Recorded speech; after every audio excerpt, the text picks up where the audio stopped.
什么时候才能看清楚啊？我才是最爱你那个。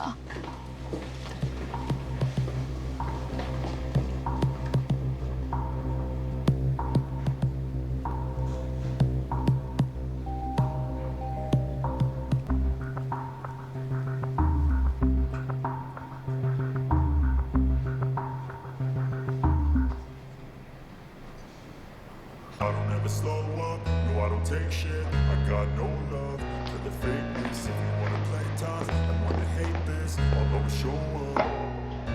I don't ever slow up, no I don't take shit. I got no love for the fakeness. If you wanna play tough and wanna hate this, I'll always show up and make a statement. I don't ever slow up, no I don't take shit. I got no love for the fakeness. If you wanna play tough and wanna hate this, I'll always show up and make a statement. Everything I do so instinctive and so passionate. Every word I move so descriptive like an adjective. I got a vendetta against people who patented being negative when you should be getting after it. I got facts over tracks. This is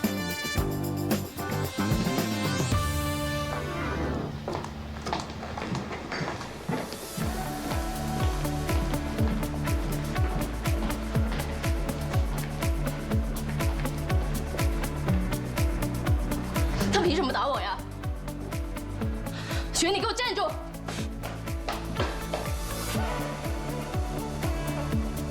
他说的没错，谁说我们离婚了？我们俩之间闹别扭不可以吗？你是方家大小姐，可不能是第三者，你自己想清楚，不要再缠着我。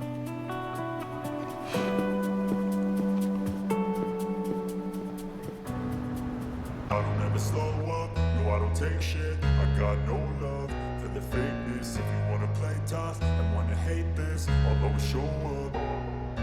I don't ever slow up, no I don't take shit. I got no love for the fakeness. If you wanna play tough and wanna hate this, I'll always show up and make a statement. I don't ever slow up, no I don't take shit. I got no love for the fakeness. If you wanna play tough and wanna hate this, I'll always show up and make a statement. Everything I do so instinctive and so passionate. Every word I move so descriptive like an adjective. I got a vendetta against people who patented being negative when you should be getting after it. I got facts over tracks. This and that, spitting slow, speaking fast. I could roast, I could gas, think I'm okay at last, but I don't know if that can erase all the past and the pettiness. 都炸了锅了，就连领导都在偷偷打听这事儿。我敢肯定啊，这绝对就是孙思维瞎传的。不过妍姐，你本来转晚间新闻主持人的事儿，这本来已经是板上钉钉的了，但是现在风向突然转向了孙思维，而且说要改制，裁撤掉部分的节目，家宴的赞助商不知道怎么着也跟着瞎掺和。我听说他们私底下偷偷联系了孙思维团队。姐，真离了？吓死我了！我就说嘛，你们感情这么好，怎么可能？但这夫妻之间偶尔吵吵闹闹的是很正常的，对吧？你别操心了，你先去工作。行，那我先去忙了。那是不是该亲一个呀？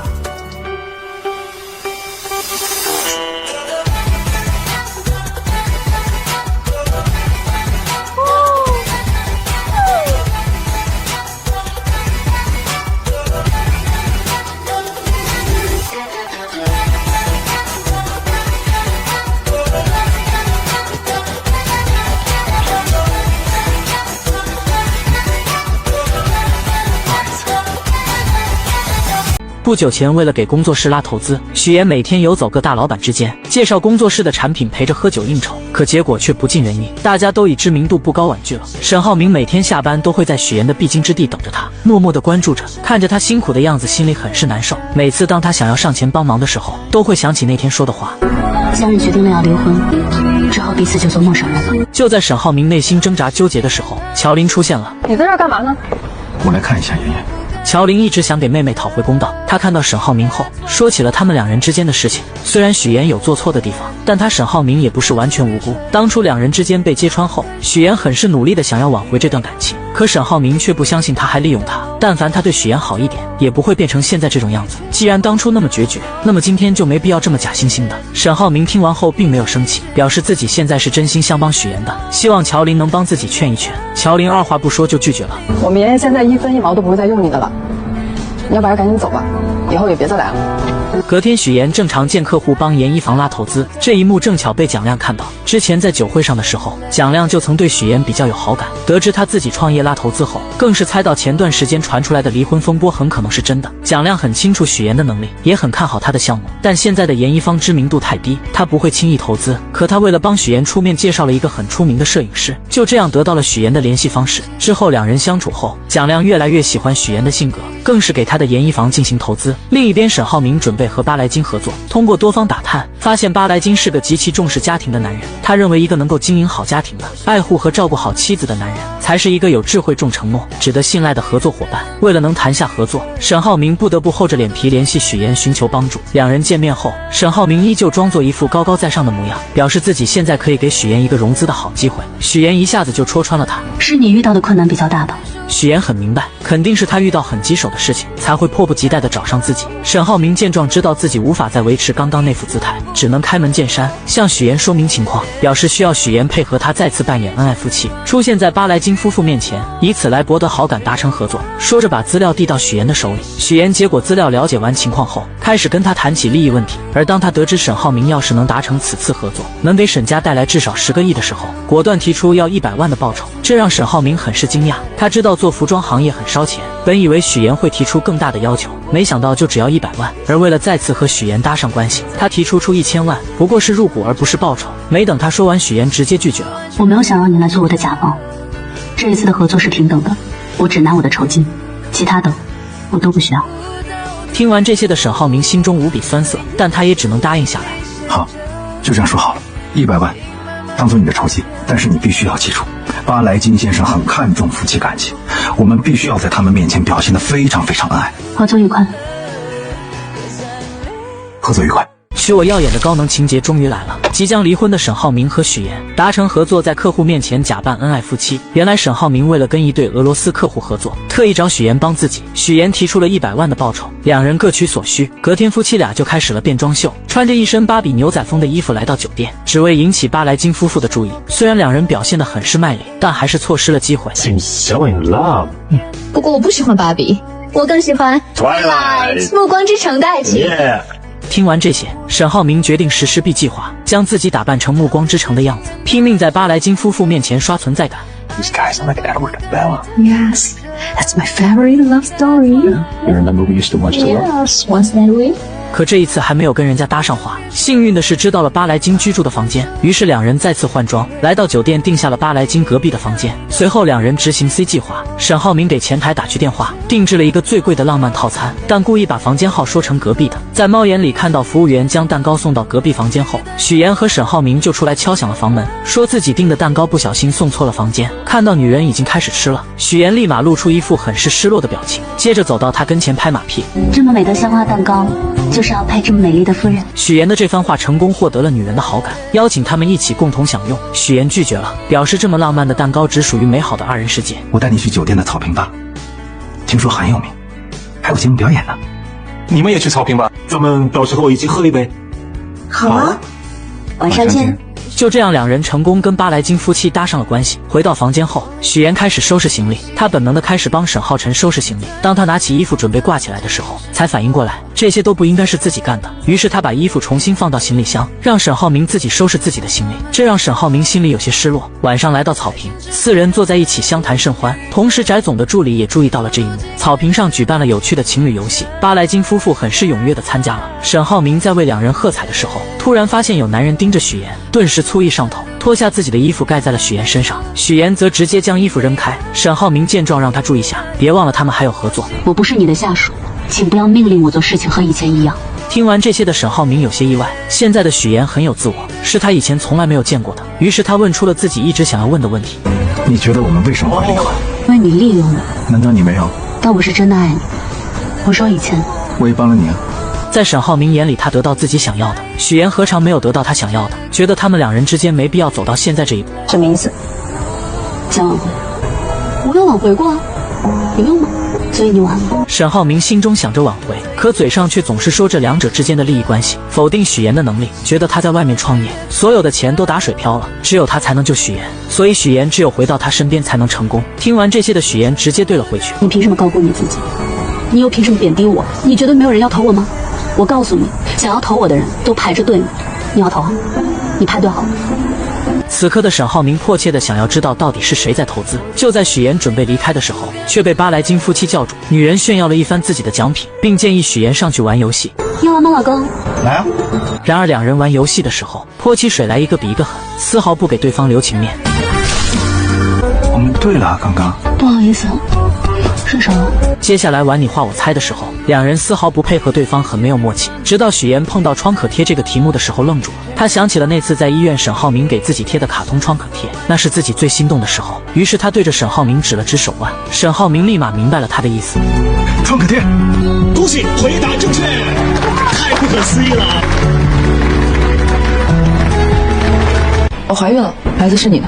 我本来是打算去打掉的，但医生说，如果我这次打掉孩子，以后就不可能再生了。我们都分手一段时间了，怎么可能？那个时间我只跟你有过。沈浩明终于敞开心扉，跟许言讲述了他和方瑜的故事。原来许言和沈浩明跟巴莱金夫妇告别后回到房间，许言很是疑惑，他为什么不通过金达集团和巴莱金正式接洽，反而要费这么大功夫？是公司出了什么事情了吗？沈浩明听见后笑了笑，他如实的说出了自己在公司里的现状。其实他并不受沈父的信任，董事会的人面上看似很尊重自己，私下却十分不服气，所以他现在还不是董事会的人，根本不能用集团的名义来接洽巴莱金，因为国外板块一直都是金达的弱项，只要自己和巴莱金达成合作，就能成功进入董事会。虽然许言能明白他进董事会的心，但他很不理解为什么沈父会不信任沈浩明。沈浩明见状表示，当初自己未婚生子，坚持把浩辰带回家抚养，跟父亲产生了很大的分歧，并没有把许言的原因说出来。而当沈浩明说完这些后，许言还是问出了自己一直想要知道的事情。你可以跟我说说关于浩辰妈妈的事情，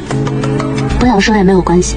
沈浩明看了看许言，说出了他和方瑜之间的事情。当初得知方瑜怀孕的时候，他们已经分手2个月了。记得那是个下雨天，他突然找上门说自己怀孕了，并表示如果打掉这个孩子，以后就不能生了，所以他选择生下来。而且这次过来并不是想让沈浩明负责，只是想让他知道这个事情。此时的沈浩明还小，整个人都是懵的，但他还是负起了自己该尽的责任，陪着方瑜生下了这个孩子。没过多久，方瑜因为潜水遇到洋流不幸去世，方磊便带着亲子鉴定将孩子交给了自己。之后他把浩辰带回了家，导致和父亲之间的关系越来越差。而为了不影响沈家的声誉，沈父更是对外宣布浩辰是他们的第二子。许言听完后，让沈浩明试着理解一下沈父，因为他认为沈父做的事情都是为了沈浩明好。其实不管他们长得多大，在父母眼里始终都是小孩子，但是不放心不等于不在乎不重视。而且这么大一个公司，背后有那么多的眼睛盯着他，一丁点错误就会被无限放大。因此父亲对他的严格或许是一种保护。许言的开导让沈浩明重新开始审视起了父亲，而直到今天他才发现许言的宝贵，但自己却弄丢了他。谢谢你，我确实有必要陪到。那去早点睡。两人在准备睡觉的时候，沈浩明真的很想搞清楚谁给许言投钱了。他不停地举例着自己周边的人，许言就是晾着他不说。我的事情你不要管，你有没有权利知道？不要老是问这样的问题，注意你自己的位置。晚安。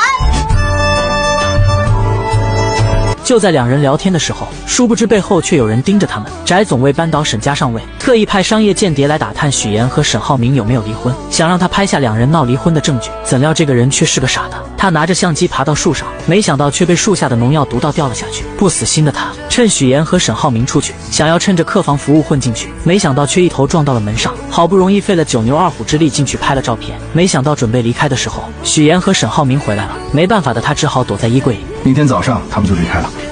但是我要提醒你，既然已经做了这么多的准备，那就要选一个恰当的时机，不要太着急的去谈生意上的事情。好的，谢谢你。你不用谢我，我们是按合同。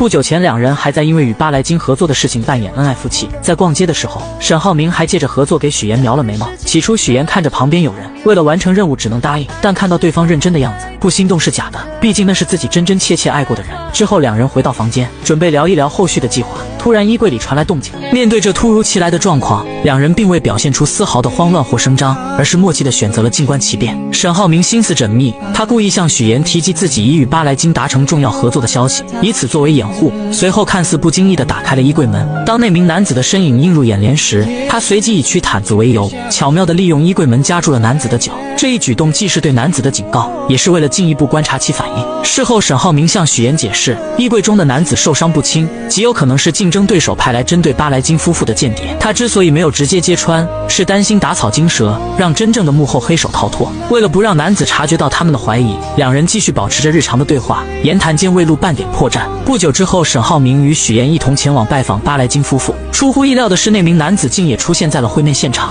男子一见到沈浩明，便立刻换上了一副热情洋溢的面孔，主动与众人攀谈起来。他故意提起许岩与沈浩明最近传出的离婚风波，以及许岩辞职投身直播带货行业的决定。对于这些敏感话题，许岩早有准备，他从容不迫地解释道，自己辞职是为了创业，直播带货只是初步尝试，失败后他便转而创立了研一方。男子见话题未达预期效果，便又拿出了自己偷偷拍摄的照片，照片中许岩与沈浩明分床而睡，似乎印证了离婚的传言。面对这一证据，沈浩明不慌不忙地解释，昨晚他们玩了一个泼水游戏，由于配合不够默契，两人互相泼水，结果闹了点小别扭，这才导致了分床而睡的情况。若要人不知，除非己莫为。如果二位真的不是分居，敢不敢带我们去你房间参观一下？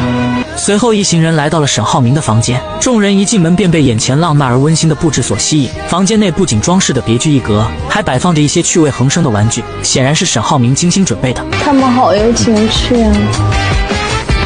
抱歉，破坏了你精心准备的惊喜。男子见状，心中暗叫不妙，但仍不死心，又拿出了二人在家中争吵的画面作为证据。然而沈浩明与许岩却镇定自若地解释，那只是许岩在做瑜伽，而他在一旁打电话，根本不存在争吵的情况。男子见无法再找到破绽，只好尴尬地提出晚上请众人吃饭以表歉意。晚餐时分，男子再次发难，他指出许岩未戴婚戒，这一细节立即引起了巴莱金夫妇的好奇。就在许岩一时语塞之际，沈浩明深情地望向他，坦言两人之间确实存在一些小矛盾，他做过许多让许岩伤心的事，但回想起许岩在他工作繁忙时给予的支持，照顾他的父母，帮助他的弟弟，甚至在他事业上遇到困难时出谋划策，他深刻意识到许岩在他生命中的重要性。虽然此刻他们是在演戏，但这些话却是沈浩明的真心话。说着，他从口袋中掏出了许岩的婚戒，单膝跪地请求许岩的原谅。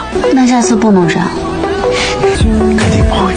这一幕深深打动了在场的每一个人，许岩眼中闪烁着泪光，他接过婚戒，并在众人的见证下深情拥吻。这一举动彻底打破了外界关于他们离婚的传言，也让巴莱金夫妇对这对夫妻有了更深的认识。经过这段时间的相处与考验，沈浩明终于赢得了巴莱金的认可。在巴莱金离开之际，他宣布沈浩明的公司正式进入了候选名单，这意味着他们将有机会获得巴莱金集团的重要合作项目。沈浩明也有机会能够进入董事会了。随着一切尘埃落定，许岩向沈浩明表达了自己准备回去的打算。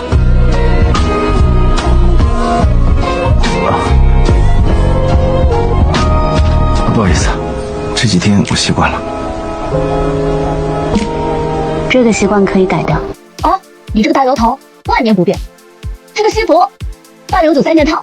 怎么了？你是潮汕用品吗？还有眼镜啊？你近视吗？你每天戴着干什么？装什么？装什么老千锋？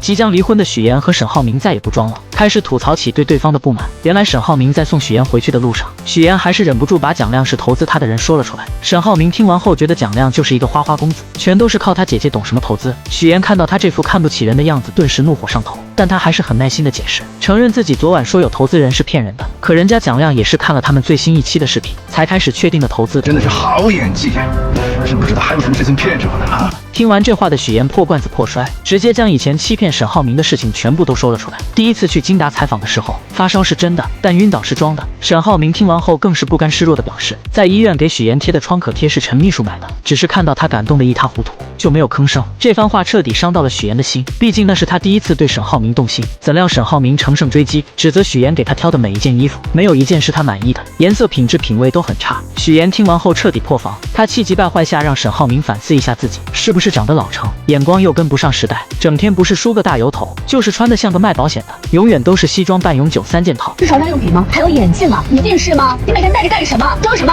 装什么老旋风？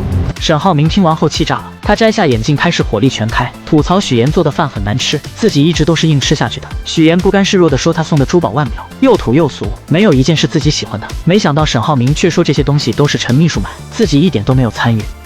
无所谓，无所谓，真的无所谓。反正男人送的礼物都差不多，我习惯了。跟我谈之前，你到底几个？我跟你说过几个？你跟我说只有我一个？对，就你一个，还差个0。听完这话的沈浩明彻底破防，他猛踩刹车，紧紧盯着许妍。许妍并没有理会他，下车后提醒他别忘记了8号去民政局办理离婚。沈浩明这才反应过来，自己刚刚都说了些什么。明明自己想要挽回许妍，怎么把这些话都说出来了？两个曾经端着生活的人，终于有了活人的气息。回到家后，沈浩明就收到了浩辰的灵魂拷问，让他尽快把嫂子追回来。怎料沈浩明还是嘴硬，就是不肯承认自己喜欢许妍。我送你一个成语，口是心非。嫂子肯定还在生你的气，你有没有给人家好好赔礼道歉啊？接着浩辰开始阐述自己的观念，男生被女生拒绝是没关系的，就算被拒绝100次也要把喜欢的女生给追回来，这么简单的道理，沈浩明怎么会不明白？可他就是不明白自己为什么见到许妍总会说一些违心的话。他独自坐在楼梯上纠结了许久，给许妍发去消息，想要借8来斤的名义再次约见许妍，可许妍的回复简短又无情。怎么追回来？难道还要跟他吵架吗？我真是一头猪！马上就要到2人离婚冷静期结束的日期，沈浩明为了不离婚都开始有了应激反应，只要听见8这个字，心里就忍不住打颤。于是为了拖延离婚，故意借口自己在国外出差，甚至来到景点拍下几张在国外的照片，让秘书修图就能蒙混过关。然而他却低估了一个全能型人才的侦查能力。许妍看到照片后，直接来到了沈浩明家堵他。一定是幻觉，一定是幻觉。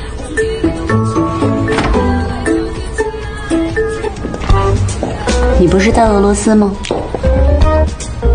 为了不和许妍办理离婚，沈浩明可真是用尽了手段。他先是谎称自己去国外出差被许妍戳穿，接着又是装病，来到医院将全身都检查了一遍，来拖延去民政局的时间。我建议要先从头开始查，先从耳鼻喉眼科开始。行。随后许妍陪着沈浩明在各个检查室里来回穿梭，而沈浩明为了拖延时间，更是磨磨蹭蹭，一直到最后的检查项目，沈浩明在厕所整整待了半个小时，还是许妍实在忍不住上去将他叫了出来。现在4点55了，5点半就下班了，来不及了。来感觉了，来感觉了，憋着，流亡棍再尿。等2人赶到民政局，却被工作人员告知系统已经关闭，办不了。要想离婚，也只能再次提交申请，等到下个月的8号再来。沈浩明听完心中很是窃喜，而许妍则恨不得将他暴打一顿。隔天，蒋亮以投资人的身份约许妍出来，2人来到一家电影陈列馆，馆内陈列着大量的拍摄道具。蒋亮表示这个是一家私人博物馆，是他朋友开的，而他是这里的超级贵宾，每当他想安静丝毫的时候都会来这里，没有人会打扰他。接着又讲起了自己小时候的故事，为的是激起许妍的同情心，让他注意到自己。可他的如意算盘很快被另一个女孩揭穿，为了不让许妍误会，他只好找个借口把女孩支走。另一边，沈浩明独自喝酒解闷，方磊得知后找了过来，并告诉他，现在圈子里传得沸沸扬扬的，说许妍正跟蒋亮打得火热。他着急找下家呀。许妍是我爱人，管住你的嘴。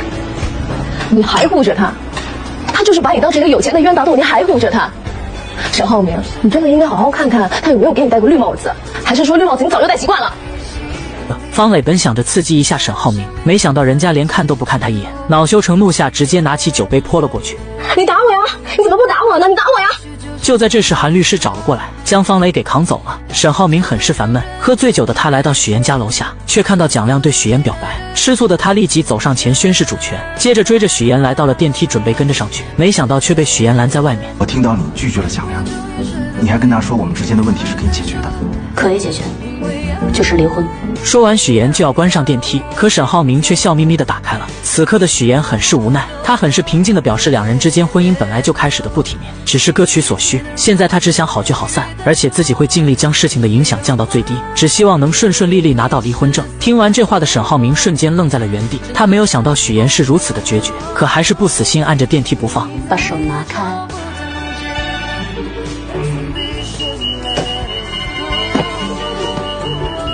不要占公共资源。回到家后，许妍回忆起两人之间的点点滴滴，心里很不是滋味，只能靠喝酒来缓解情绪。另一边的方磊也在借酒消愁。突然，韩卫平出现在他面前。韩卫平看着方磊失魂落魄的样子，心中有些不忍，便夺过他的酒杯，语重心长地开始劝解他，让学会三分爱别人，七分爱自己的人，在感情里要做一个清醒独立的女人，为自己而活。可此时的方磊早已陷入了对沈浩明的执念中无法自拔，认定自己只爱沈浩明一个人。就在这时，韩卫平突然靠近他并吻了上去，两人就这样半推半就发生了关系。事后两人坐在窗边，韩卫平看着方磊，心疼他这么多年来一直追着沈浩明，可人家却娶了别人，看都不看他一眼。如果有机会搞垮他，你感兴趣吗？你为什么会说出这种话？因为你。隔天，韩卫平来到公司，以见沈浩明为借口，从陈秘书手中顺利拿到了公司战略合作计划。随后来到楼梯间，迅速拍下了照片。那么他这么做的目的到底是什么？不久前，沈浩辰为了哥哥嫂子的复合，真是煞费苦心。他以下半年参加马术比赛为由，让教练联系嫂子过来商量，自己则赶忙向哥哥报信，让他赶紧过来。就这样成功将两人聚到了一起。而为了给两人创造独处的空间，更是借口拿果汁火速开溜。可屋内尴尬的气氛让许妍有些不知所措，于是他谎称自己还有工作，转身离开。沈浩明不知道该以什么借口留下他，只能任由许妍离开。等浩辰端着果汁回来，没有看到嫂子，立刻指责哥哥浪费了自己好不容易争取到的机会。我真的是要被你气死了！就连我的小朋友都知道，做了错事就要改。您惹嫂子生气了，现在她不理你了，你不得主动出击啊？沈浩明也不知道自己到底怎么了，面对许妍竟然一句话都说不出来。晚上回到家，于兰也开始助攻。这几天丈夫和儿子之间的关系缓和了不少，她知道这是许妍的功劳，便劝说儿子赶紧把许妍给追回来。其实于兰直到今天还在自责，要不是当初她介意许妍的身份，许妍也不会撒谎家世背景。而且她在商场上打拼了这么多年，形形色色的人，什么样的没见过。但许妍看儿子的眼神，一眼就知道他是真心喜欢儿子的。许妍对这个家里的每一个人都是真心的，所以她很自责。其实一开始我是希望给你找一个门当户对的，对妍妍的态度很苛刻，想方设法的逼她离开你。妈妈现在也很后悔，如果不是当时那些行为，我想妍妍也不会用门当户对这个谎言来证明自己。听完母亲说完这些，沈浩明也开始反思自己，表示自己也没有脸责怪许妍骗他，毕竟当初他也隐瞒了浩辰的身世。于兰也看出儿子动心了，便劝说他一定要把许妍追回来。看到许妍就想起了年轻的自己，上的厅堂下的工厂，那股子拼劲是自己最欣赏的。而他也认定许妍就是沈家的儿媳，是沈家未来的女主人。另一边，乔琳的前男友为了追回乔琳，他来到荆州应聘了陪练的工作，想着练一练好接住乔琳的打。这天他来到医院，无意间看到于一鸣正在和一个女医生走得很近，于是他把这一幕录了下来，发给乔琳，让她过来抓奸。太过分了，刚才他拉他的手，现在是他拍他的肩膀，俩人在一起都26分钟，当着我的面口口声声说喜欢你，现在在干嘛？乔琳实在听不下去离开了。而于一鸣之所以跟这个女医生靠得这么紧，是因为有病人去世了，同事实在迈不过去这个坎，他过来安慰一下，两人并没有什么越剧。晚上乔琳做了一个噩梦，梦见于一鸣跟那个女生在一起了。隔天一大早，他找到于一鸣，想要搞清楚这件事。于一鸣得知后赶忙解释，可乔琳却觉得他们之间存在很大的问题，还是互相彼此冷静1星期再考虑要不要在一起。与此同时，沈浩明正听着陈秘书汇报许妍的创业进度。妍姐之所以那么努力，就是想证明她的实力和优秀给你看。现在不是讲究什么旗鼓相当、势均力敌的爱情吗？像妍姐那样的独立女性，她肯定希望闯出一番事业再回到你身边。陈秘书的这番话将沈浩明忽悠得一阵暗爽，他开始向陈秘书取经，怎么挽回许妍。陈秘书指导他去找许妍身边的朋友帮忙，最好是男性，因为这个时候男性往往更同情男性。于是沈浩明找到了于一鸣，两人可谓是难兄难弟，一个在分手冷静期，一个在离婚冷静期，可真是有了共同话题，最终达成一致战线，帮助对方渡过难关。乔琳不理我，你可以帮我找他；许妍不理你，我可以帮你说上话。这不就叫人多力量大？咱们2个人肯定比1个人强。说得对，姐夫，妹夫，姐夫，妹夫。许妍怎么也没有想到沈浩明会和于一鸣联手攻略她们两姐妹。俗话说3个臭皮匠顶个诸葛亮，那么2个臭皮匠想出来的办法自然也听不了什么用。原来沈浩明为了挽回许妍，听从陈秘书的话寻求于一鸣帮忙，而于一鸣正巧也因为乔琳的事很是头疼，2个同病相怜的人就这样凑到了一起，互相帮助彼此渡过难关。沈浩明甚至将希望寄托了到了恋爱指南上，看着书上的心灵鸡汤津津有味。一旁的于一鸣更是拿出电脑，随时标记书中的重点部分，甚至做了一个 PPT， 真是一个感念一个真感激。现在道理是有了，但具体怎么实施却是个难题。就在2人纠结的时候，许妍发来语音消息：明天有空吗？我们咖啡厅见，号称学校的事。就在沈浩明准备回过去的时候，于一鸣立刻制止了他，表示不要明天，就今天直接去家里。沈浩明二话不说，直接来到许岩家。许岩看到他来很是惊讶，两人约的不是明天吗？沈浩明赶忙表示自己正在附近谈合作，谈完有空就过来了。许岩很是无奈，但也只能让他进来。刚进来，沈浩明就发现许岩准备了满满一桌子菜，以为有男人趁虚而入。这时许岩将浩辰老师发过来的信息转发给沈浩明，这让沈浩明找到了理由。信号不好，这里有 WiFi 吗？我这个路由器坏掉了，要不然你回去下载。没事，我帮你修一下。路由器坏了，正好给了沈浩明机会。他借着修网的名义满屋乱钻，将鞋柜全部都翻了一遍。修完后又借口是网来到许岩的房间，打开衣柜，看到衣柜里全是女人的衣服，松了一口气。就在他趴在地上检查床底的时候，许岩进来了。找什么呢？床下、床上的信号都很好，看洗手间。这番操作让许岩有些疑惑，可沈浩明为了搞清楚许岩请客的人是男是女，便又借着换窗帘磨磨蹭蹭直到晚上，但许岩丝毫没有留他吃饭的意思。就在他准备离开的时候，门铃突然响了。终于来了。你说什么？我说客人来了。沈浩明一脸严肃地打开房门，门外的人看见是他后全都傻眼了。可沈浩明很是厚脸皮的，将自己当成了男主人，将大家请了进来。在此之间，许岩欲言又止，每当他想跟沈浩明说话的时候，都被他给巧妙躲过。乔林询问妹妹到底怎么回事，许岩只好把今天沈浩明来了后所做的一切都说了出来。买这么早啊？行，成品的。哎，别管了，看我的。刚坐下，乔林就阴阳怪气地说：“死前任总是阴魂不散给自己发消息，烦死了！话里话外都在阴阳沈浩明。”而沈浩明虽然听明白了，但为了留下来一直装傻充愣，因为他想起了于一鸣说的话，只要自己不尴尬，尴尬的就是别人。既然决定追回许岩，那就要厚脸皮一点。我们来玩个游戏吧，我们用4个字来形容一下前任，怎么样？那我先来啊。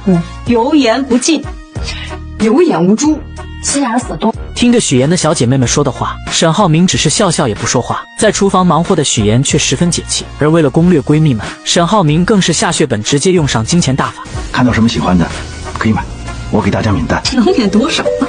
全部。这话一出，瑶瑶的眼睛都亮了。沈浩明接着诱惑，表示自己会让秘书跟着他们，只要看上了当场消费，当场买单。这番操作很快就攻略了对面的2个小姐妹，两人都开始夸起了沈浩明。许岩实在听不下去，弄出动静试图唤醒两人，最后许岩还是下了逐客令，将沈浩明赶走了。隔天，沈浩明再次找到于一鸣，于一鸣又给他出了个馊主意。沈浩明的执行能力很强，隔天便让陈秘书拿着他每天站在许岩楼下，在办公室望着窗外发呆，以及在工地里看着许岩照片夜不能寐的照片，让许岩看。本以为这些能换来许岩的心疼，可万万没想到许岩接下来说的话让秘书无地自容。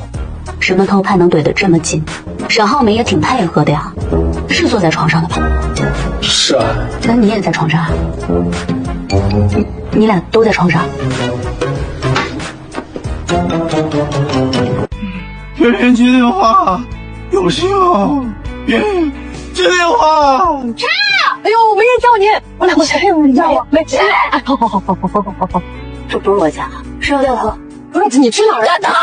万万没有想到沈浩明有一天也会变成这样。不久前，沈浩明为了挽回许岩，使用了各种办法，可他和于一鸣想尽了各种办法，都没有让许岩心动。这天他在看朋友圈的时候，无意间看到许岩发的在电影陈列馆打卡照片，下面有蒋亮的点赞，于是他点开了蒋亮的朋友圈，看到了那张跟许岩同样地址的照片，还有暧昧的话语，瞬间上头。隔天便找人将电影馆里的东西全部都买了下来，不给蒋亮留下任何美好的回忆。这个操作可把蒋亮给气炸了。就在这时，沈浩明打来电话，将蒋亮约到了咖啡厅。情敌见面分外眼红，蒋亮因为电影馆的事很是生气，上来就给了沈浩明一个下马威。他表示自己是许岩的合作伙伴，沈浩明就是有钱也接近不了许岩，不像自己作为投资人可以天天陪在许岩身边，许岩的每一步发展他都在场。然而沈浩明听完后并没有气急败坏，直接发下狠话，表示只要自己和许岩没有离婚，那他蒋亮就是第三者。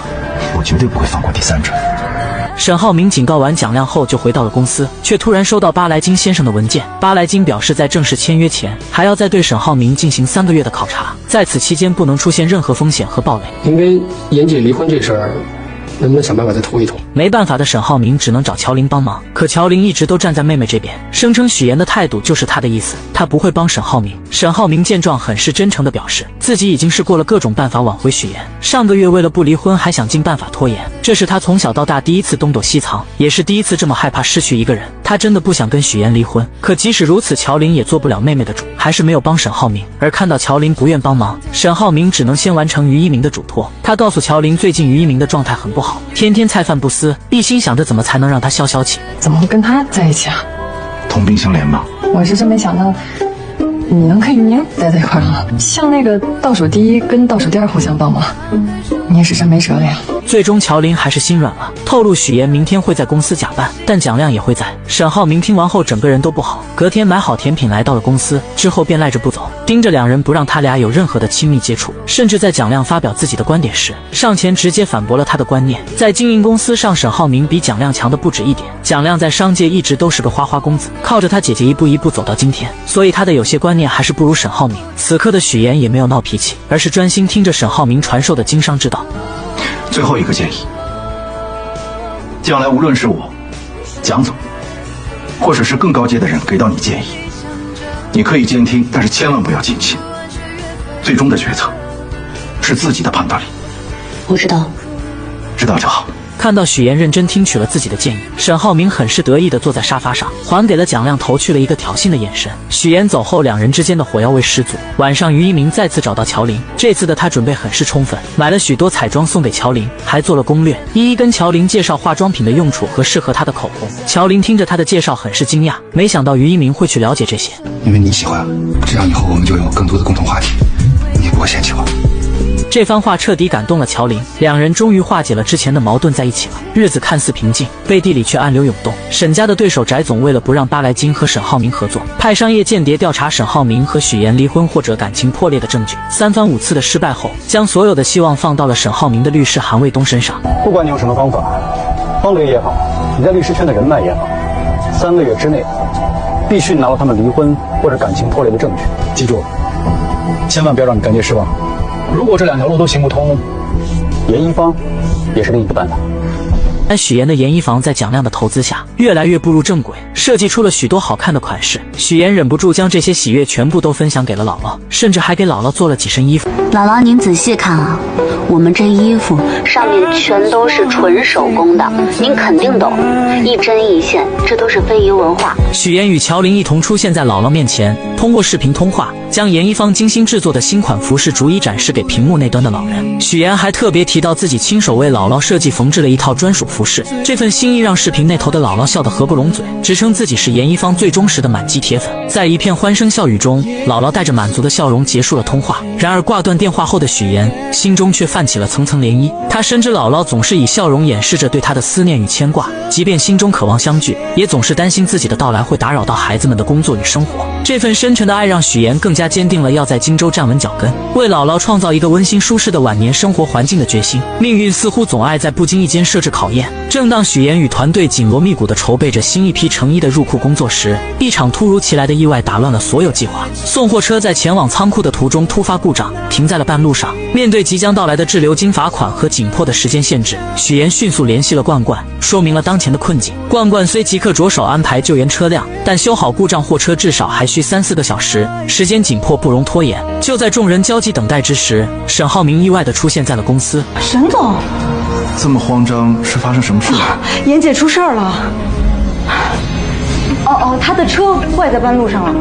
他仿佛是命运派来的救星，迅速驾驶着一辆备用货车赶到了事故现场。没有过多的言语，沈浩明首先让疲惫不堪的许妍上车休息，自己则毫不犹豫地投入到搬运工作中，将一箱箱成衣从故障车上转移至新车上。许妍坐在车内，透过车窗望着沈浩明忙碌的身影，心中不禁涌起一股暖流。他开始意识到，或许沈浩明对他的感情并未如他所想的那般淡去，他正以自己的方式默默地尝试着挽回这段曾经的感情。看着沈浩明因劳累而微微喘息的样子，许妍终于按捺不住内心的关怀，拿起水和纸巾走向他。沈浩明接过水一饮而尽，那瞬间的满足与疲惫交织在他的脸上，让许妍的心不由自主地软了下来。他询问许妍为何要亲自参与送货这样繁重的工作，言语间透露出对许妍安危的担忧。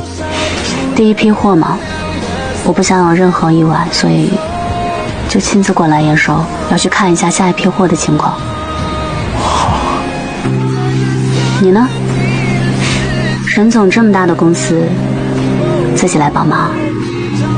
沈浩明解释到自己是因为公司团建活动，本想联系陈琳了解情况，却迟迟得不到回应，这才决定亲自前来查看。他强调希望许妍不要因为他的帮助而感到有压力，但许妍的心中却有着自己的坚持。他告诉沈浩明，自己并不介意他的帮助，但更希望的是能够依靠自己的力量，过上自己想要的生活。沈浩明听着许妍的话，眼中闪过一丝复杂的情绪。他承认自己过去确实过于自负，没有充分认识到许妍的独立与坚强，也没有珍惜他给予的支持与帮助。此刻的他只希望许妍能够不再那么辛苦，能够活得更加轻松自在。但许妍却微笑着摇了摇头。他说，追求梦想的道路虽然艰辛，但每当看到自己的努力有所回报，那份满足感与幸福感是任何物质都无法替代的。谈话间，许妍也提到了沈浩明与蒋亮之间的矛盾。他虽然明白两人之间的恩怨，但作为严一方的股东之一，蒋亮提出的许多建议都极具价值，对公司的成长有着不可忽视的贡献。他希望沈浩明能够放下成见，以更加开放的心态去看待蒋亮，共同为公司的发展努力。随着最后一箱成衣被安全地搬上货车，两人一同坐进了驾驶室，踏上了前往仓库的旅程。长时间的劳累让沈浩明不禁靠在了许妍的肩上，车厢内只有轻微的呼吸声和窗外偶尔传来的车流声。许妍静静地坐着，感受着肩上传来的重量，心中五味杂陈。这一刻，他也终于意识到了沈浩明和他之间的感情似乎没有结束。很快，在众人的努力下，严一方的第一批成衣全部售空。严一方的第一批成衣全部售罄。严一方凭借卓越的质量与独具匠心的设计，迅速在市场上站稳了脚跟，用户反馈退货率极低，好评如潮。这不仅是对产品本身的认可，更是对严一方品牌信誉的肯定。许妍敏锐地捕捉到这一市场信号，决定乘胜追击，启动第二批预售计划。他有着更为宏大的蓝图，若第二次预售能取得预期成功，那么第三批预售便可尝试在线上铺开，同时增设生产线，提升产能，以满足日益增长的市场需求。此外，他还计划深化线上营销策略，为第二批衣服的推广做好充分准备，确保各环节无缝衔接。各位，现在我们全力的备战第二批成衣销售，各部门注意工作衔接，保持节奏。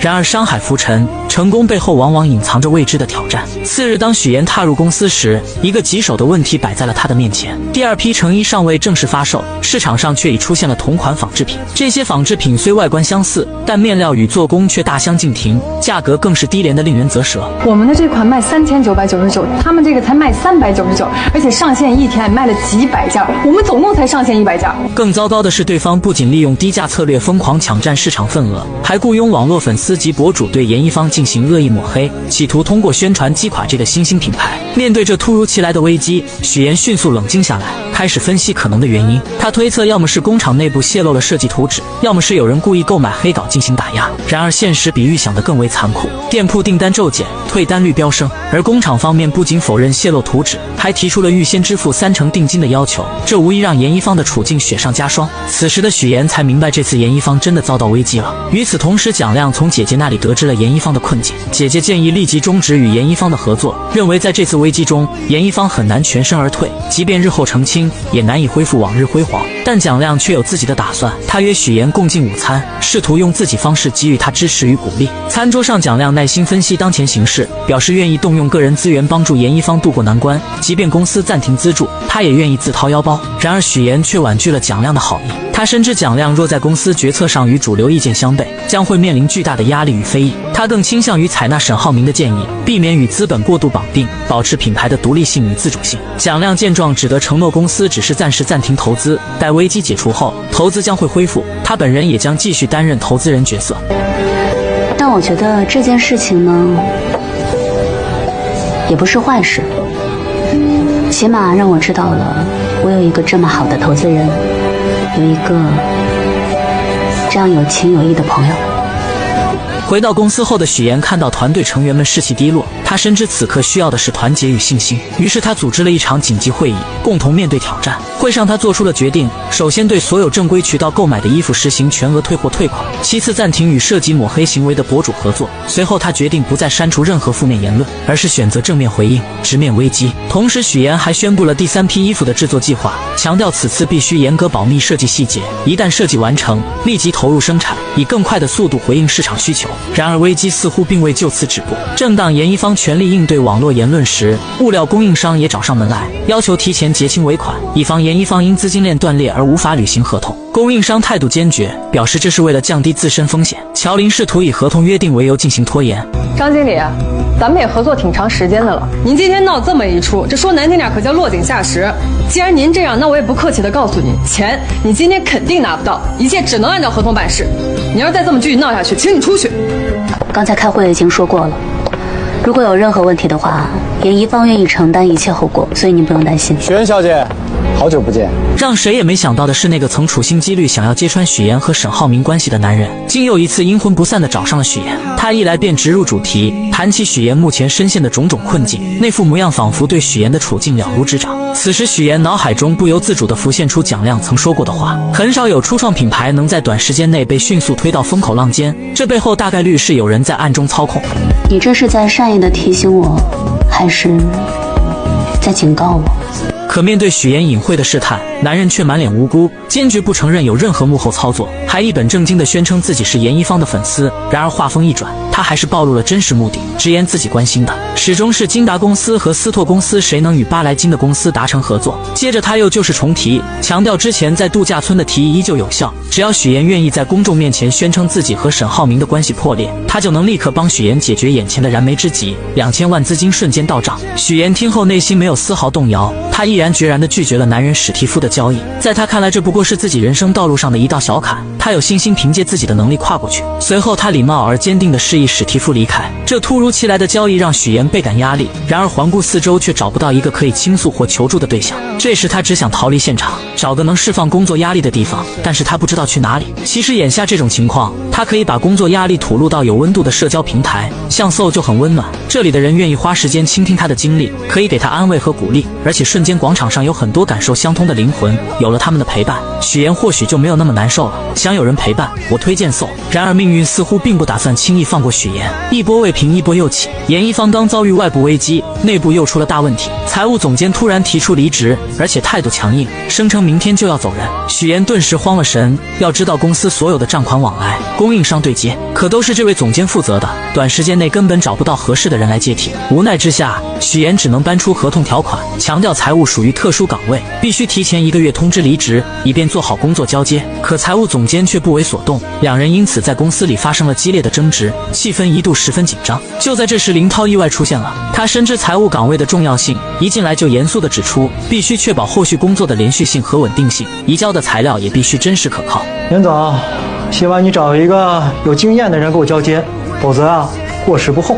巧了，本科财务专业，硕士金融专业，有会计证，惹到我算你踢到钢板上了。原来林涛原本打算回老家，但因为之前的一些事情，心里一直过意不去，想要当面向许岩道歉，于是便来到了这里。林涛不愧是从银行出来的专业人士，一接手财务工作就迅速进入了状态，有条不紊地处理着各项事务，一直忙碌到深夜。乔林看到林涛如此辛苦，特意送来泡面。林涛趁机向乔林透露了公司目前的严峻形势，账目上这个月资金只出不进，按照这个速度只能维持1个月了。第二天，许岩又迎来了新的挑战，上次来的材料供应商，这次竟然带着物流和生产商一同前来。三人一见面就气势汹汹地提出，第3批订单的定金必须提高1成。尽管此时公司账户上资金紧张，但为了维持合作关系，许岩不得不勉强同意。可这三人得寸进尺，紧接着又要求许岩结清第2批的尾款。面对三人的步步紧逼、咄咄逼人，许岩没有丝毫退缩和畏惧。没问题，但我也有一个要求，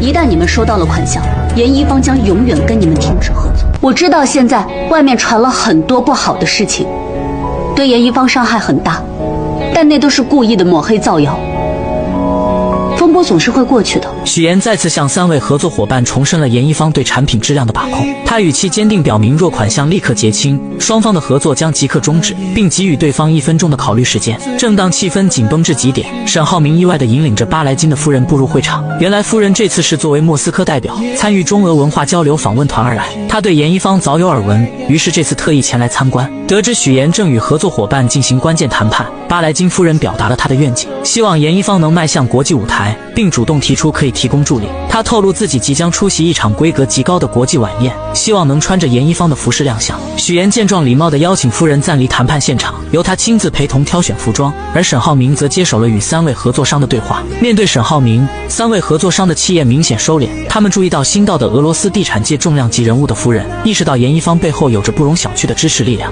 意识到形势逆转，3人不得不放下之前的强硬态度，选择妥协。我今天呀，给您下一保证啊，以后徐总的事儿就是我们的事儿，您放心。谢谢。另一边，许岩细心地为巴莱金夫人挑选着礼服，每一件都力求完美匹配夫人的气质与晚宴的庄重。夫人对许岩的品味赞不绝口，同时关切地询问起严一方当前面临的挑战。许岩虽不愿多谈困境，夫人却已从旁侧了解到一些情况。她鼓励许岩坚持下去，回忆起在度假村时许岩对事业的执着与热爱，坚信这些困难不过是暂时的风浪，无法动摇许岩的决心。我会尽我所能渡过难关的。我也会穿着你的衣服走遍全世界的。夫人还透露，巴莱金正在对沈浩明的公司进行为期3个月的考察，期间不容有任何重大事务。许岩听后邀请夫人在考察期间常来严一方做客，享受一段轻松时光。夫人欣然应允，两人随后便继续沉浸在试衣的乐趣中。随着许岩与沈浩明一同将夫人送别之后，许岩对沈浩明今日的鼎力相助表示由衷的感谢。沈浩明则借机表达了自己的心意，他知道许岩独立坚强，不愿轻易接受帮助，但是还是希望许岩不要拒绝自己的好意。说着，他展示了手机上的信息。青蓝杯服装设计大赛的报名，这是一个极具影响力的赛事。若严一方能在其中脱颖而出，不仅能证明自身的实力，还能有效回应外界的质疑。沈浩明已悄然为严一方报名，这份默默的支持让许岩心中涌起一股暖流。他意识到与沈浩明之间的联系似乎正悄然加深。回到严一方后，许岩立即着手规划，决定将团队分为2队，一队专注于第2批成衣的生产，另一队则由瑶瑶带领全力备战青蓝杯。瑶瑶决定采用纯手工面料，结合精湛的苏绣技艺，力求每一件作品都达到极致的精美，无论是实物展示还是照片拍摄，都要展现出严一方的最高水准。经过一番紧张而有序的准备，最终成品在众人面前惊艳亮相。其细腻的工艺与独特的设计赢得了阵阵赞叹，也让大家对即将到来的比赛充满了期待。然而就在一切看似顺风顺水之时，一个突如其来的问题打破了平静。许岩从财务这里得知，公司账目再次出现异常，且此次情况复杂，负责的董总监已离职，使得问题调查陷入僵局。更棘手的是，董总监目前下落不明，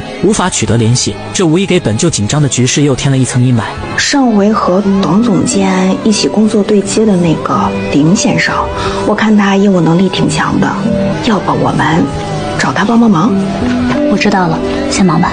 你知道财务总监一直都招不到，财务助理已经忙得晕头转向了，所以他来问我能不能让林涛暂时来顶替一下。因为严一方近期遭遇了财务困境，合适的人选迟迟未能招到，这让许岩倍感压力。经过一番深思熟虑，他决定邀请林涛加入严一方的财务团队。乔林对此表示无异议，他认为当前应以解决公司难题为重，至于于一鸣那边，他会妥善解释。林涛的加入如同为严一方注入了一股新鲜而强劲的血液，他迅速投入到工作中，对缺失款项的部分进行了细致入微的审查。很快他便发现此次涉及款项的公司与之前收据上的一家公司同名，这一发现成为了解决问题的关键。通过进一步比对收据信息，林涛迅速锁定了问题所在，并成功解决了款项缺失的难题。正当林涛准备功成身退离开严一方时，许岩却拦住了他的去路。他得知林涛目前尚无稳定工作，且因来荆州寻找乔林而失去了老家的银行职位。许岩看中了林涛的财务才能，认为他正是严一方目前急需的财务总监人选。他诚恳地邀请林涛正式加入严一方，为公司的财务管理保驾护航。林涛听后心中涌起一股暖流，他深知加入严一方不仅意味着能在荆州站稳脚跟，更能让远在老家的父母安心。于是他欣然接受了许岩的邀请。来，欢迎你加入。欢迎加入。谢谢你们的信任，我一定守好财务这块阵地，让你们没有后顾之忧。然而严一方的麻烦并未就此结束，财务问题刚得到解决，青蓝杯退赛的消息便如晴天霹雳般传来。众人震惊之余，立刻前往青蓝杯举办方处，试图弄清事情原委并寻求解决方案。但举办方态度坚决，表示严一方目前饱受非议，让这样一支队伍参加比赛，无疑会损害比赛的声誉和质量。面对这样的结果，瑶瑶等人虽费劲解释，却也无济于事，只能眼睁睁地看着这么多时间的心血付诸东流。我话都说到这个份上了，你们再为难我也没有意义。你们现在有这个时间，倒不如好好做做公关，洗掉污点最重要。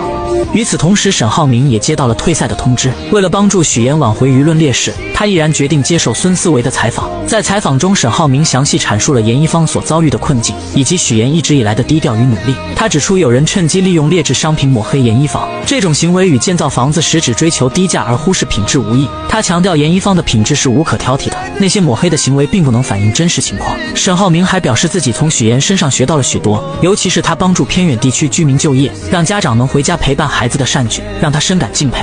我爱人是在做一件非常有意义、非常有情感的事，他是我的榜样，更是我的骄傲。许妍在屏幕前看着沈浩明的采访，心中涌动着复杂的情感。他意识到沈浩明是真的在关心他。第二天，许妍来到公司，发现昨晚沈浩明的发言已经为严一方挽回了不少名誉，粉丝们的态度开始发生转变，对严一方的质疑声逐渐减弱。许妍深知这是反击的好时机，他决定利用网络直播的方式向公众解释严一方最近发生的一切，还原事实真相。冠冠再次担任主播，他穿着严一方的服装，自信满满的出现在镜头前。他向观众展示了严一方的设计理念、制作工艺以及品质控制等各个环节，让观众对严一方有了更深入的了解。严一方通过直播成功挽回了声誉，之前的青蓝杯主办方也恢复了严一方的比赛资格。这次事件不仅让许妍和严一方走出了困境，也让沈浩明赢得了巴莱金的认可。巴莱金表示，他看中的不仅仅是沈浩明公司的实力，更是他对许妍的帮助和支持。沈浩明没有掩盖许妍的光芒，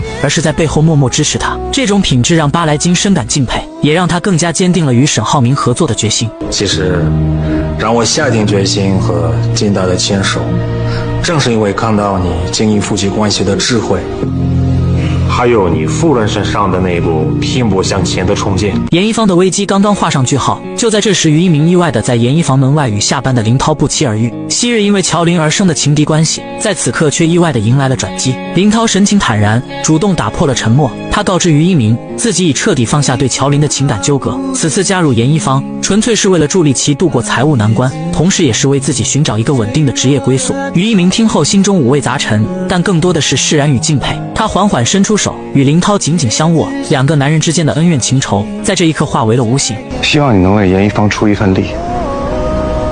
大家都是成年人，也希望你说话算话。恰在此时，乔林从严一方内走出，目睹了这一幕，他心中涌动着感激之情。对于一鸣和林涛能够化解矛盾，他深感欣慰。于一鸣见状，轻声对乔林说，他之所以这么做，是希望他能无忧无虑，不受任何负担的困扰。随着青蓝杯比赛的临近，严一方上下进入了紧张的备战状态。终于，他们的努力得到了回报。严一方凭借着独特的设计理念和精湛的工艺，成功跻身总决赛之列。然而，就在众人沉浸在喜悦之中时，许妍却陷入了深深的思考。她凝视着即将呈现给观众的舞台布置和模特展示，心中总有一种难以言喻的缺失感。尽管一切看似完美无缺，但她总觉得少了些什么，那份能够触动人心、引发共鸣的情感元素。面对即将到来的总决赛，许妍感到前所未有的压力。她环顾四周，也没有人能够帮助她。这时，她只想逃离现场，找个能释放压力的地方，但是她不知道去哪里。其实眼下这种情况，她可以把压力吐露到有温度的社交平台，像搜就很温暖，这里的人愿意花时间倾听她的经历，可以给她安慰和鼓励，而且瞬间广场上有很多感受相通的灵魂，有了他们的陪伴，许妍或许就没有那么难受了。想有人陪伴，我推荐搜。正当许妍陷入沉思之际，沈浩明的出现照亮了她前行的道路。所以为什么还是不能打动你？他总能洞察许妍的心思，一句简单的话语便说出了许妍心中的隐忧。许妍坦言自己对目前的准备工作十分满意，但总觉得缺少了与观众之间的情感交流，无法真正打动人心。他渴望在服装之外传递出更多的情感与温度。沈浩明虽对服装设计一窍不通，但他却以独特的视角为许妍提供了启示。他认为每一个创作者的初衷都是质朴而纯粹的，或许严一方的舞台与模特展示未能充分传达出许妍想要表达的情绪。但这些东西是给予不了灵魂还有情感的。你还记不记得你做严一方的时候，最感动你的是什么？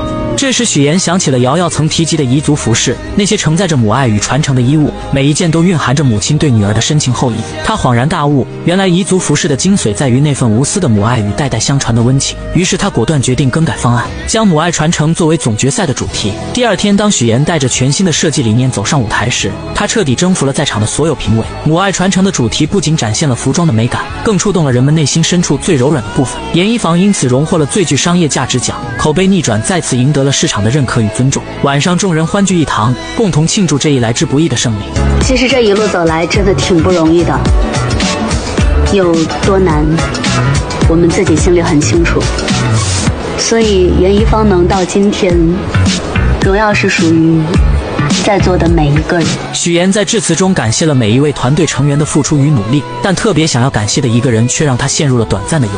当所有人都以为他会感谢沈浩明时，他却出人意料地提到了蒋亮。原来从严一方初创到如今的名声大噪，蒋亮一直在背后默默支持与帮助，这份情谊让许岩铭记于心。然而之后蒋亮却准备为许岩介绍一位西班牙设计师，他还在一旁细心地指导许岩如何用西班牙语打招呼。这份突如其来的关心让沈浩明心中醋意大发，他看着蒋亮与许岩亲密无间的样子，心中五味杂陈，一股难以言喻的情绪在胸中翻腾。他的眼神变得锐利而冰冷，双手不自觉地握紧，开始在餐桌上磨起了餐刀。军师于一鸣见状，深知情况不妙，无奈之下只能示意乔林去阻止许岩与蒋亮之间过于亲密的互动。沈浩明见状，心趁机端起酒杯，想要与许岩碰杯，试图缓解内心的紧张与醋意。然而许岩的朋友却突然拦住了他，还提及上次在家中关于商场的旧事。沈浩明虽心中不悦，但为了维持表面风度，只能先应付着，承诺上次答应他们免费逛商场依旧作数。可就在这时，蒋亮又与乔林聊得热火朝天，两人眉飞色舞，甚至还要互加联系方式。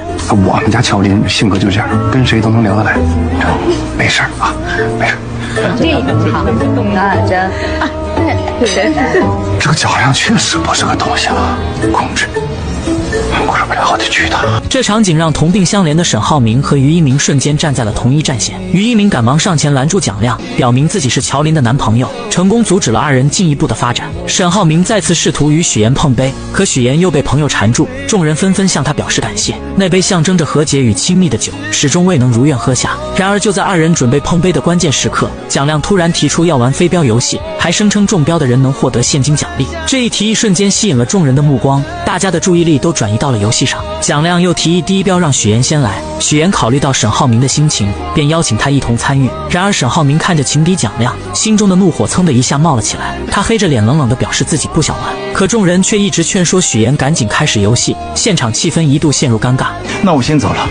许岩似乎还在为之前沈浩明的某些行为而生气，他没有过多的回应。沈浩明见状，心中的委屈与愤怒交织，他猛地将手中的酒一饮而尽，随后起身头也不回地离开了。许岩看着他离去的背影，眼神中闪过一丝复杂的情绪，也将手中的酒一口喝干，最后回头看向沈浩明的眼神里分明藏着在乎。另一边，沈浩明和追出来的于一鸣在街边找了个地方坐下来喝起了闷酒。夜色渐深，街边的灯光昏黄而温暖，却照不亮他们心中的阴霾。于一鸣看着沈浩明失落的模样，忍不住说道：许岩今晚没有他的陪伴，其实也很失望。沈浩明苦笑着说自己已经用尽了所有办法，却还是没能挽回许岩的心。他赌气地说自己以后绝对不会打电话给许岩，要是打了就不姓沈。然而还没过2秒，酒精就冲昏了沈浩明的头脑。妍妍不会杀我的，他是爱我的，对不对，妍妍？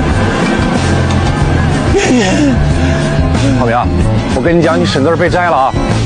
我不要沈字，妍妍，我爱你。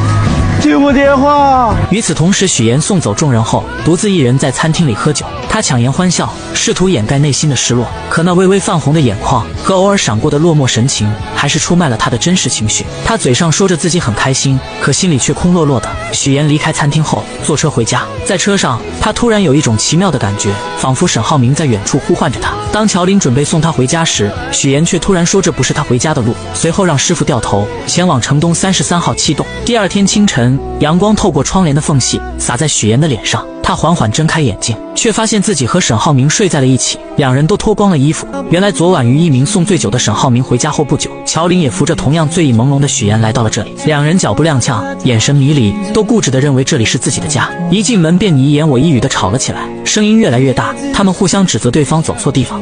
这是我的酒吧，报什么警？这是我家，这是我的家，我家，我的家，我的。然而上一秒还在争吵得面红耳赤的二人，下一秒突然紧紧相拥，如同久别重逢的夫妻，亲密的难舍难分。你好美，公爵你超美。你终于回家了。你刚才听到我一直在喊你的名字吗？我就知道是你在害我。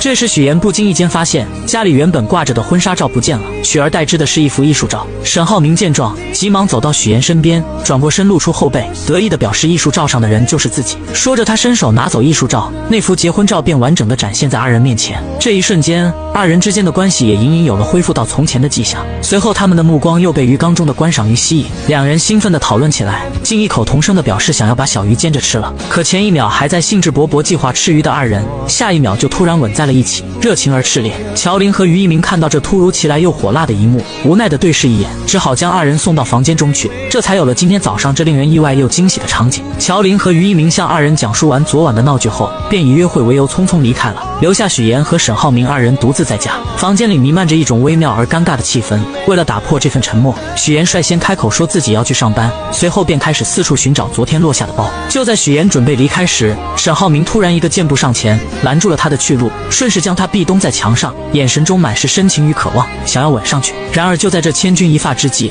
门外传来了脚步声，原来是沈浩明的妈妈来了。无奈之下，二人只能暂时停下，强装镇定，脸上却都带着一丝未消的红晕。等到外面没有动静，以为妈妈已经离开的二人，又一次想要继续拥吻。好想走了。走了。我还没走啊。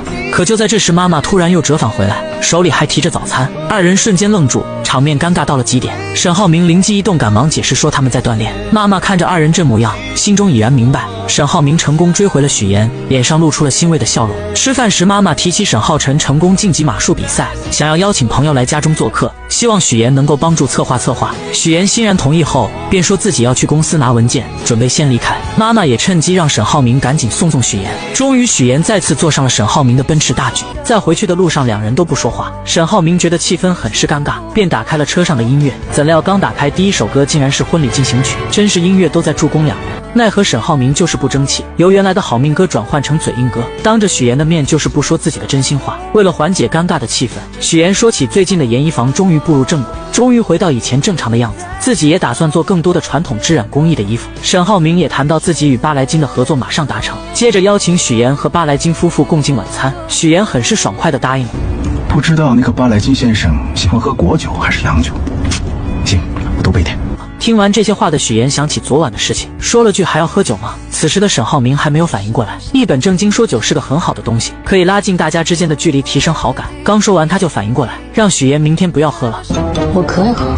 两人说着对方能够听懂的话。这时许言突然看到沈浩明的车油箱空了，忍不住提醒他一句：要加油了。我一定会加油的。你车该加油了。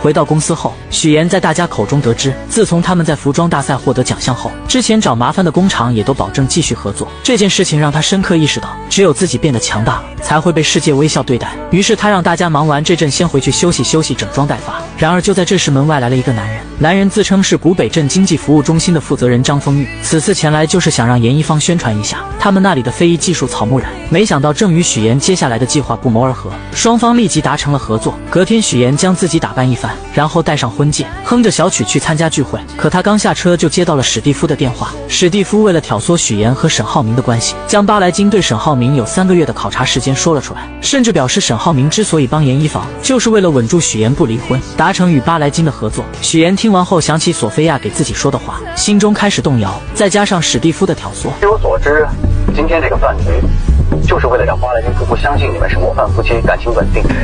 他还买了营销号，准备在饭店附近偷拍你们俩，发些恋爱找通稿，做戏做全套。唉，如果沈浩明搞定了巴莱金的合作，他进董事会也就8九不离10了，没准还114秒。说完了？差不多了。